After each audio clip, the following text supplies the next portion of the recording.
नमस्कार. मी अर्धा किलो कोलम तांदूळ घेतल्यात. आम्ही वाटाणा भात बनवणार आहे. अर्धा किलो कोलम तांदूळ, वाटाणे घेतल्यात, फ्लावर घेतला आहे,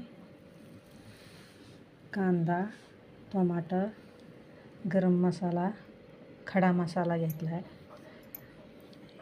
हे पुदिना, वाटण्याकरता साहित्य घेतले.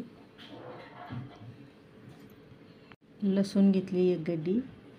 हिरव्या मिरचीचा बनवणार आहे, त्यासाठी हिरवी मिरची घेतली, कोथिंबीर, अद्रक आणि खोबरं एवढं साहित्य घेतलेलं आहे.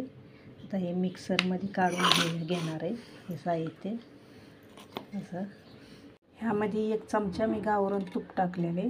आता त्यात 2 चमचे तेल टाकणार आहे. 2 चमचे तेल टाकू.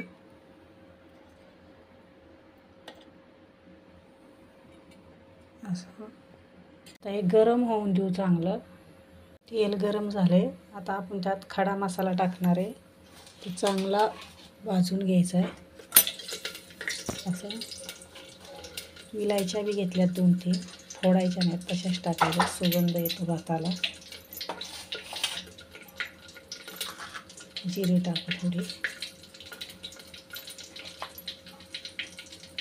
हिंग, धना पावडर, हळदी आणि कांदा लालसर भाजून घेऊया.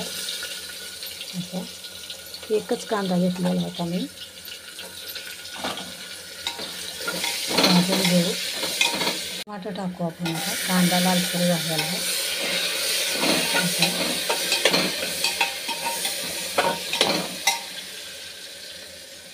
हे आपण कोथिंबीर, मिरची, अद्रक, लसूण वाटलेलं टाकूया. आता चांगलं भाजले, तेल सुटले. आता आपण वाटाणा आणि फ्लावर टाकू. तर हे एकत्र घेतले. आता असं टाकू. परतून घेऊया चांगलं. असं मीठ टाकू.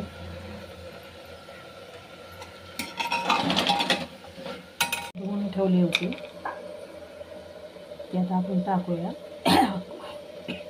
तर हलवून घेऊया. असा हलवून घेतल्यावर त्यात पुदिना टाकू.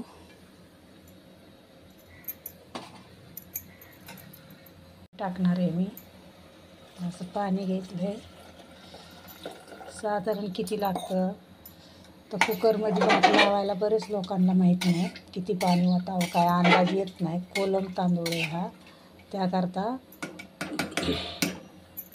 1 इंच म्हणजे एवढं घ्यायचं पाणी.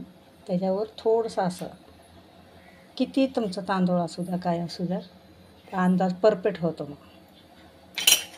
असा तर असं पाणी ओतायचं. आता कुकरला आपण 1 शिट्टी देऊ, 1 किंवा 2. लगेच भात तयार. झाकण लावले. परत थंड झाल्यानंतर 1 चमचा आपण गावरान तूप टाकणार आहे. 3 शिट्ट्या घेतल्या. तर बंद करूया. सुगंध खूप छान येतोय. जिरे टाकू थोडी. 1च नंबर भात झाला आहे. वाटाणा भात, लोणचं आणि पापड या खायला एकदम भारी झालं. इतकं छान लागतंय ना, प्रमाणाच्या बाहेर. गरम गरम खायला छान लागतं.